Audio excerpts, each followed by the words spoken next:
Hello everyone, आज के इस वीडियो में हम लोग सीखने वाले हैं टेंस चैप्टर। टेंस का मतलब क्या होता है? What is the meaning of tense? हमें पता है कि टेंस का हिंदी मीनिंग होता है काल। टेंस का हिंदी में क्या होता है? काल। काल, अच्छा रावण का काल आ गया, क्या वो काल? नहीं, वो काल रावण का काल आ गया, इसमें काल का इंग्लिश होगा डेथ, टेंस नहीं होगा, राइट? तो टेंस कौन सा काल होता है? टेंस होता है समय वाला काल, इंग्लिश में कहते हैं उसको टाइम। टेंस मीन्स काल, इंग्लिश में टाइम कहते हैं। टाइम जो हम लोग घड़ी में देखते हैं वो टाइम क्या? नहीं नहीं, नॉट एट ऑल। जो घड़ी में देखते हैं उस टाइम को हम लोग टेंस नहीं कहते हैं। तो फिर टेंस कहते किसको हैं? Tense is the time of an action. Tense क्या है? टाइम ऑफ एन एक्शन है। एक्शन का मतलब क्या होता है? Verb, right? Action means verb. Action का मतलब वर्ब होता है। तो वर्ब के टाइम मतलब जब किसी सेंटेंस में कोई कार्य हो रहा हो, जब सेंटेंस ये बोध करा रहा हो, ये बता रहा हो कि कोई काम हुआ या होता है या होगा, तो उसके समय को टेंस कहते हैं, राइट? मैं एग्जांपल के थ्रू आपको समझाने का प्रयास करता हूं। Like Ram at a mango, Ram आम खाया, ये टाइम दर्शा रहा है किसका? खाना का। कब खाया? पास्ट में, राइट? इसीलिए ये सेंटेंस हो गया पास्ट टेंस से। किससे? पास्ट टेंस से, right? In the same manner Ram Yeats a mango, Ram आम खाता है, या टाइम दर्शा रहा है किसका? खाने का। कब? प्रेजेंट में, राइट? उसकी प्रेजेंट में दर्शा रहा है, इसीलिए ये प्रेजेंट टेंस का सेंटेंस हो गया, राइट? यस, इसे प्रेजेंट टेंस का सेंटेंस मानेंगे। Okay, Ram will eat a mango, Ram आम खाएगा। कब खाएगा?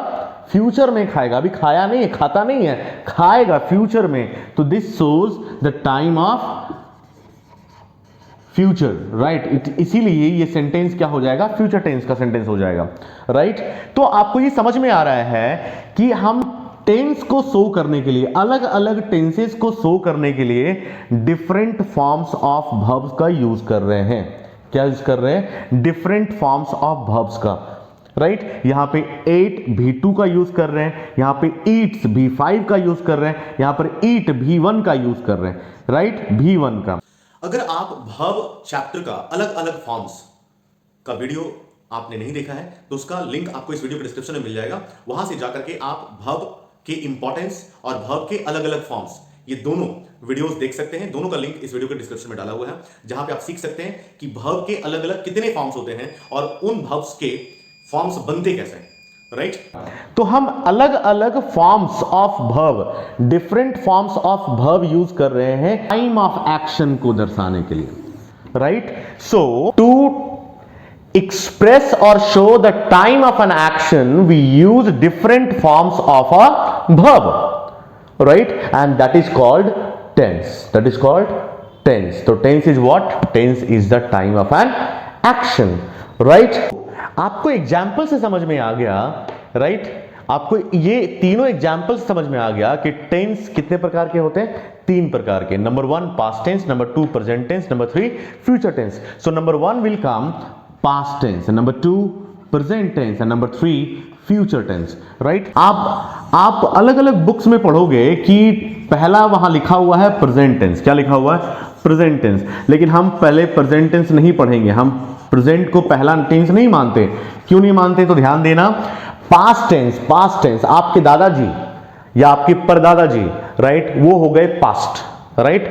पास्ट का मतलब ये ना हुआ जो भूतकाल है ना? तो पास्ट हो गए, भूत आपके परदादा, राइट? और अभी प्रेजेंट में कौन है? आप हो, आपके पापा हैं। फ्यूचर में कौन होगा? आपके बच्चे। तो अब आप बताओ, आपके परदादा पहले आए या आपके पापा और आप आए या आपके बच्चे आएंगे? अब वैसे ही बताओगे सर हमारे सबसे पहले तो परदादा ही आए, राइट? तो परदादा क्या हो गया? पास्ट टेंस, इसलिए नंबर 1 हो गया पास्ट टेंस। फिर आप और हम या आपके पापा क्या हो गए? Present tense. और आपके होने वाले बच्चे क्या होंगे? वो फ्यूचर टेंस, थर्ड होगा, राइट? तो नंबर 1 क्या हो गया? Past tense, number 2 present tense, number 3 future tense.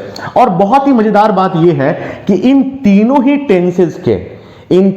Tenses के पास्ट प्रेजेंट और फ्यूचर के 4 डिविजन्स हैं, मतलब इसके 4 पार्ट्स में इसको डिवाइड किया गया है। नंबर 1 इंडेफिनिट टेंस, इसको सिंपल टेंस भी कहते हैं। नंबर 1 को इंडेफिनिट या सिंपल टेंस बोलते हैं। नंबर 2 कंटिन्यूअस टेंस, इसे प्रोग्रेसिव या इम्परफेक्ट टेंस बोलते हैं।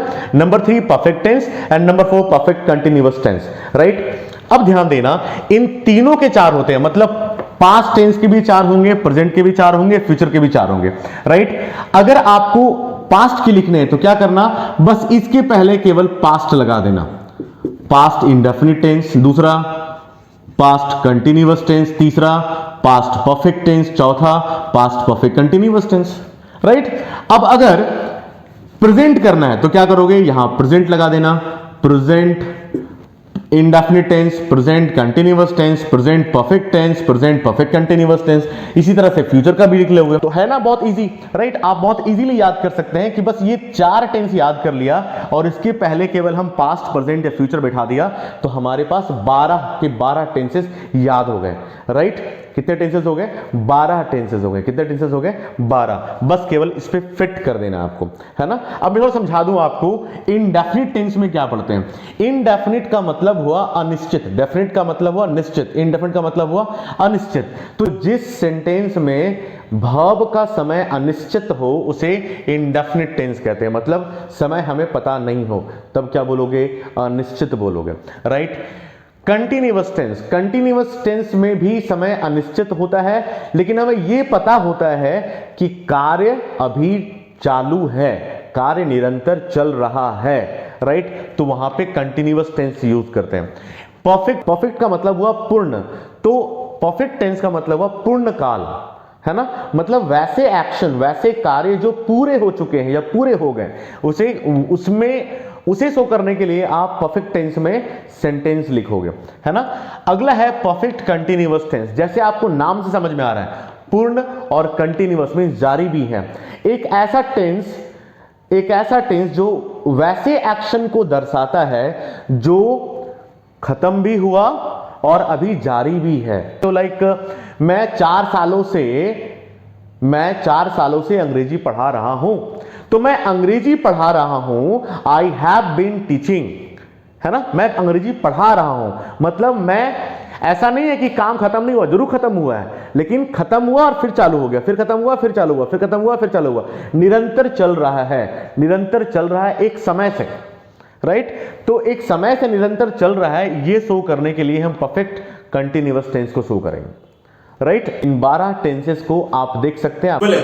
तो आप अगर इस टेंस के 12 उपभाग, राइट, सब डिवीजन, भाग इंग्लिश डिवीजन एंड उपभाग इंग्लिश सब डिविजन्स, तो अगर इस टेंस के टोटल 12 उपभाग देखना चाहोगे तो ये वो ऐसे दिखेगा। पास्ट टेंस में 4 हो गए, सिंपल पास्ट टेंस या पास्ट इंडेफिनिट टेंस दोनों एक ही है, पास्ट कंटीन्यूअस टेंस दूसरा है, पास्ट परफेक्ट टेंस तीसरा और पास्ट परफेक्ट कंटीन्यूअस टेंस चौथा हो जाएगा। उसी तरह से प्रेजेंट टेंस लिखोगे तो सिंपल प्रेजेंट या प्रेजेंट इंडेफिनिट टेंस ये पहला हो गया, प्रेजेंट कंटीन्यूअस टेंस दूसरा, प्रेजेंट परफेक्ट टेंस तीसरा, present perfect continuous tense, present perfect continuous tense, माफ कीजिएगा स्पेलिंग यहां पे वर्ड छूट गया, प्रेजेंट परफेक्ट कंटीन्यूअस टेंस चौथा हो जाएगा। उसी तरह से फ्यूचर टेंस में भी 4 भाग हो गए, future indefinite tense, future continuous tense, future perfect tense and future perfect continuous tense, right. Okay, that is all about all tenses. ये सारे टेंसेस हो गए। मैं अगली वीडियो में आपको पढ़ाने वाला हूं, एक वीडियो में पूरे इंडेफिनिट टेंस पढ़ाने वाला हूं, एक वीडियो में सारे इंडेफिनिट टेंस, फिर दूसरे वीडियो में मैं सारे कंटीन्यूअस टेंस पढ़ाऊंगा, फिर तीसरे वीडियो में मैं सारे परफेक्ट टेंस पढ़ाऊंगा और चौथे वीडियो में सारे परफेक्ट कंटीन्यूअस टेंस पढ़ाऊंगा और पांचवा जो वीडियो होगा वो सारे टेंसेस पर स्पेशल रूल्स लेकर आऊंगा मैं, राइट, स्पेशल रूल्स। तो ये टेंस का सीरीज आप मिस मत कीजिएगा। That's all about today's lesson. आज का लेसन यही खत्म होता है। हम अगली वीडियो में मिलते हैं अगली लेसन के साथ। Till then bye everyone.